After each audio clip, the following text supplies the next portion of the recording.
I'm going to talk today about the importance of governance, so the G part, what investors are looking for from the companies that they own, what we see happening around the world on some key issues, and kind of talk a bit about my thoughts on how emerging markets can navigate journey towards global best practices. So to start with, just to give you a quick overview of ICGN, as you may know, ICGN, the International Corporate Governance Network, is a membership body. So we have investors who are all around the world managing just over $90 trillion of assets. And they're really a mixture of different types of investors. So we have asset owners, pension schemes, sovereign wealth funds. We have asset managers who manage money on behalf of their clients, and then also various service providers who are involved in the governance and stewardship ecosystem. And really the purpose of ICGN is to promote the highest standards of corporate governance and investor stewardship worldwide. So our members really want to see the importance of governance be a much stronger part of the conversation. You know, as we always say for ICGN's members, G is key. So if we go to I think I can click the slides here. If we go to the next slide here, you'll see we focus our work on 4 key strategic corporate governance areas. So firstly, on strong and effective boards and the board's practices. So what is really happening in the room? How does this stuff get put into practice? 2, protecting shareholder rights. Absolutely key, of course, to make sure that as investors, our rights are protected and the right frameworks are in place. Thirdly, reliable reporting. And this is both the sort of traditional financial reporting, but also importantly, material sustainability related financial reporting and the related assurance that goes along with that. And last but certainly not least, best practices in investor stewardship. You know, what is it that the investors need to be doing to play our part in ensuring good corporate governance? And so why do we do that? Well, corporate governance is the bedrock of sustainable long-term business success. It's not just about ticking boxes. It's about building strong and effective governance frameworks that enable companies to navigate the complexities of today's business environment. You know, governance issues include many critical parts of business success, driving those long-term returns and creating sustainable growth and value. And we believe that by implementing robust governance practices, we can see mitigation of risks associated with poor management decisions and potentially unethical behavior.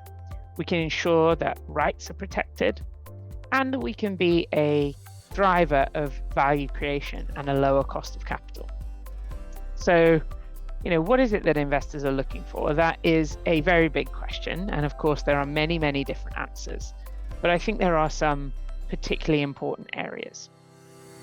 We know there's not one single one-size-fits-all answer on what the perfect framework might be, but there are some clear baselines that we know create trust and drive value. ICGN believes that clear and stable corporate governance frameworks and investor protections are essential for creating trust in the capital markets. They're also really, you know, how the problems that we're all talking about and some of these broader sustainability related issues actually get solved. Corporate governance is about running companies, and so this is clearly absolutely critical. So first and foremost, strong shareholder rights are the foundation. You know, we know that some jurisdictions around the world are attempting to attract listings by weakening their rules, including by diluting voting rights, permitting dual-class share structures, allowing closed-door AGMs, and making it harder for shareholders to table resolutions. We see weakening to some listing rules and corporate law protection, and often this is a worrying trend that we're really seeing in the developed markets, in the UK and across Europe, and in both federal and state level changes in the US. And this is a big worry. This really is undermining to trust, and it's something that we would like to see reverse. And then in other markets, like here in Pakistan, in Japan, in India, in Korea, we're really seeing governments aiming to attract investment by working towards raising governance standards to protect the minority shareholders and build trust and confidence. This is great to see. We absolutely think this is the right direction of travel. We've seen enormous progress in Japan in the last 10 years, in many markets around Asia. And I have to say, for me, Asia is the future of stewardship. I think this is where a lot of exciting things are happening. And I think we'll see investors continue to be very much engaged on these issues. And I would encourage you to really keep in mind that having the right shareholder protections in place is a fundamental baseline in terms of building that trust. Second of all, reliable reporting. And this is a really key pillar of success. Financial reporting quality and reliability is critical. This information is the foundation of investment analysis. As fiduciaries, it's important for investors to be able to rely on financial statement information based on clear and consistent standards set under appropriate procedures and processes for both reporting and assurance. And these standards create that consistency and clarity, both for companies, for insurance providers, and also for the users of reporting.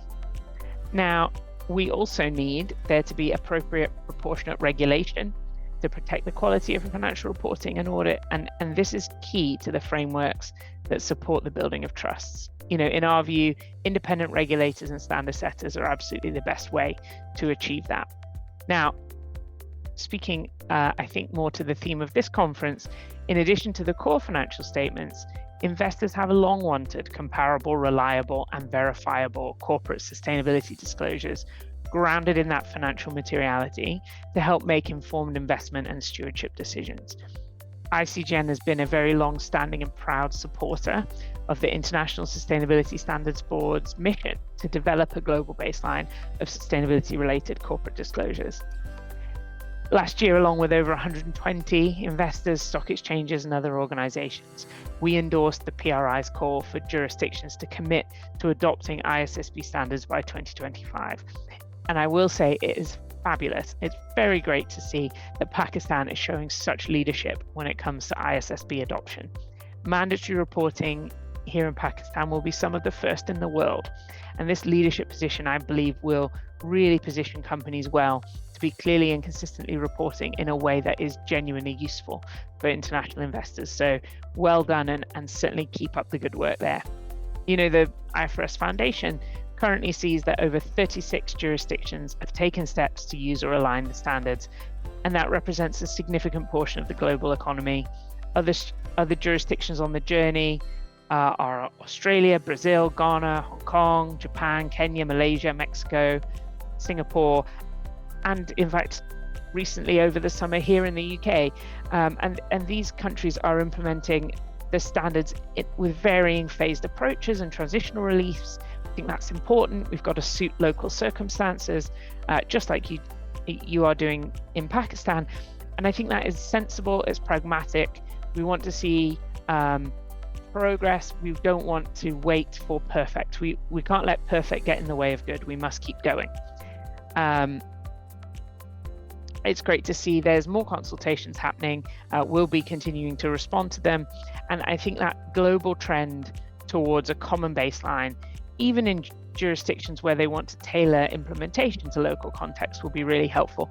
And we should absolutely all lean into supporting the rollout and doing whatever we can to grow the uptake of the global baseline as widely as possible. And then, of course, at the company level, the basics, the fundamentals of what is good corporate governance remain pretty clear and pretty well understood globally. I think, what we want to see is companies being run well, overseen by strong and effective boards, and that is absolutely the backbone of good corporate governance. But those boards must be independent, they should be diverse, and they must be accountable to all shareholders with a clear focus on overseeing corporate strategy, managing risks, and driving long-term sustainable business success. Investors expect these boards to balance the interests of all their stakeholders while upholding robust audit governance practices and keeping that all underpinned by transparency and consistent corporate disclosure. Having the right independence in the boardroom is critical, and particularly important in markets where controlling shareholders might dominate decision-making. or where uptake of sort of international practices in corporate governance is newer, right? This is in many ways an issue of winning over the hearts and minds. It's about actually what is done. It's good to have the framework, but if you can't really make it happen, we don't have effective governance happening in the room, that is tricky, and we really want to ensure that these decisions that are taken by boards really do serve the interests of all the shareholders. Now, of course, independence levels do vary, but we see that trends are positive. Global best practice, the best scenario for public company investors certainly, is to have a majority of independent directors on the board. So the board is able to take a majority decision from the independent directors. And in many emerging markets, there's some way to go to get there, but we're really encouraged to see those independence levels rising. In some markets, and Pakistan, again, a good example, regulations already require a minimum standard, a third of independent directors. And even in markets where the minimum standard is lower, for example, Japan, actual independence levels for large listed companies are well over 33% across the board. And we're really pleased to see that. I think that speaks to the importance of understanding the difference between mere compliance and good practice. Right, so we are looking for a journey towards global best practice, and we absolutely hope to see these numbers continue to trend upwards over time. So I was asked, to wrap things up by giving some recommendations for emerging markets, and how to consider the journey to that best practice. And I think it's important to remember, you don't need to copy and paste best practice global governance rules overnight. Often the smartest move is to adopt a phase approach, just like you are doing with your sustainability reporting. We can't build the skyscraper in one day. So by bringing best practices in a thoughtful and purposeful way, we've got to give companies time to adapt. We need to be making the transition smooth, more effective, and set clear expectations so that international investors can understand and appreciate the nuance and what is happening. It's about building a solid, transparent foundation to attract investors and make your market stable in terms of governance and competitive. Ultimately, the goal is about building a culture of excellence in corporate governance, not just checking boxes. But look, we've got to be real about it. Frameworks don't mean anything without great people implementing them. Governance isn't just about what's on the paper, it's about really what is happening in the boardroom. And so we've got to focus on building capability. So investing in training for directors. Do they really understand today's complex challenges? Are they well positioned, for example, to look at climate resilience, to look at AI, to look at supply chain due diligence and management? We need to make sure that they're financially literate and able to make those capital allocation calls, looking to all the challenges of the future to keep those companies well positioned for tomorrow. And so boards need to take a really, hard look at their experience and to fill their skills gaps. And so importantly, maybe even most importantly, we've got to start succession planning early. We need to be planning ahead, focusing on developing that next generation of leaders, and really help to ensure that company boards stay sharp, independent, and they're really getting the value out of good governance to help them drive those long-term sustainable returns for their investors. So that's all I wanted to say today. I hope that has been helpful and interesting. ICGN is extremely committed to helping to drive good corporate governance practices, and look forward to working with PICG and all of you to continue to help develop good governance in Pakistan and around the world. So thanks ever so much for having me. Great to talk to you today.